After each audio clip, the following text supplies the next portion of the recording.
Top 10 advertising lies you might believe. Number 10, dietary supplement, a medicine for all evil? Let's start off with a case in the country of Poland, where the Office of Competition and Consumer Protection imposed a nasty fine on the manufacturer of renal puree supplements in the amount of almost $7 million. The authorities' decision was influenced by several factors, including misleading consumers. In the announcement on the decision, the public was informed that dietary supplements do not cure or prevent diseases. They are food products. The advertiser had used slogans such as increases immunity and healthy sinuses.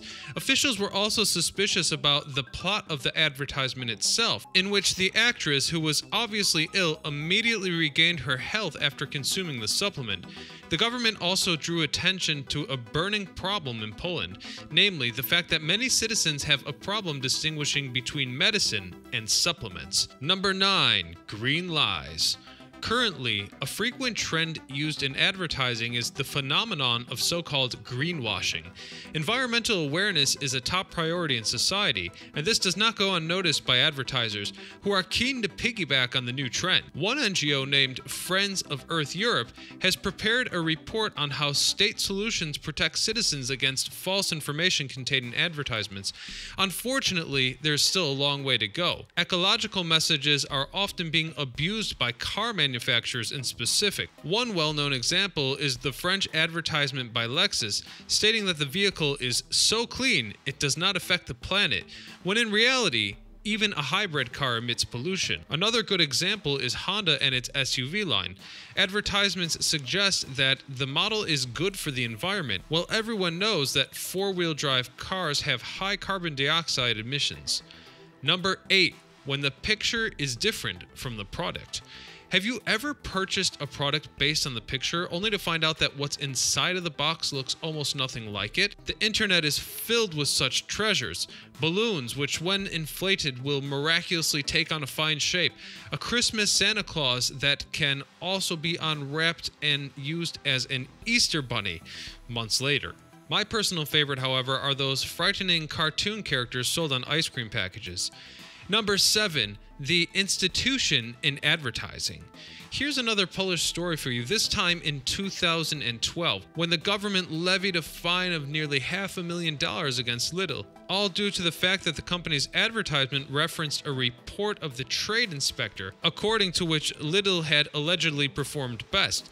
The trade inspectorate conducted a survey of more than 5,888 multi-brand shops and issued a summary. Lidl started an advertising campaign on the radio, press, and television indicating their stellar performance. After examination of the statement by the Consumer Protection Office, it found that the advertisement provided false information. They additionally suggested that the content presented in the advertisement was of government ownership, for statistical use only and not intended as an endorsement. Number 6. Innovative cigarette manufacturers. Now let's talk about how cigarettes were pushed on us in films, starting with a quote from Peter Mackenzie, an independent director and film producer who started his career with advertising. Peter recalls an example in which John Player's Special brand, for which he created a commercial, didn't feature the cigarettes themselves, but featured the cigarette logo on a watch, when indeed the company never produced watches or apparel per se. Number 5. Green energy from coal.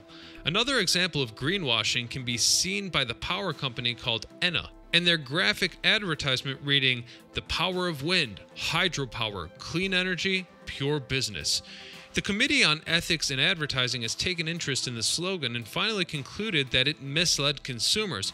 The commission stated that the advertisement directly indicated an alleged environmental friendliness of the company, making clean business on clean energy, when we need to consider some key information here. The company obtained only 5% of their energy from renewable sources, while as much as 92% came from combustion of hard coal, which is responsible for environmental degradation. Number 4. More marketing tricks.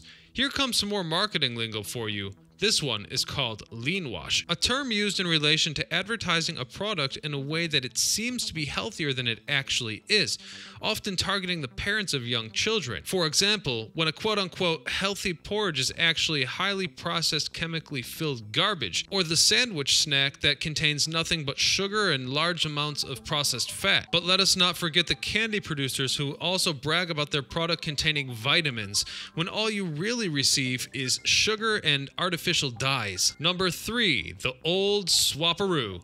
Sometimes the packaging really doesn't resemble the product, and in this case, I think you'll only be able to handle one example as this gets downright nasty. Let's talk about meat products, meat preserves, sausages, and so on, some of which contain up to 52% of MSM, or mechanically separated meat. And if you don't catch what I'm saying, I'll be a little more clear. Meat that is made of claws, skin, beaks, etc. Number 2, timeless beer production.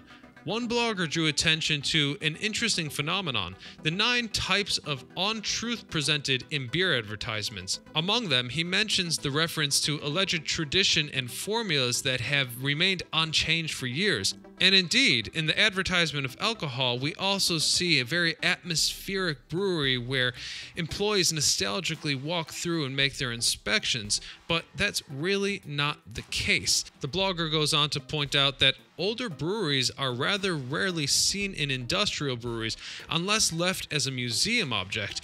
Products take place under clean conditions, and photos can be found on brewery websites. Number 1, botox. We started with a Polish story, so let's end up with one. Last year, 17% of patients didn't survive the surgery, read one film poster's inscription. The Polish movie Botox, written by Patrick Vega, is based on the darkest and most dramatic stories and urban legends connected to Polish medical services.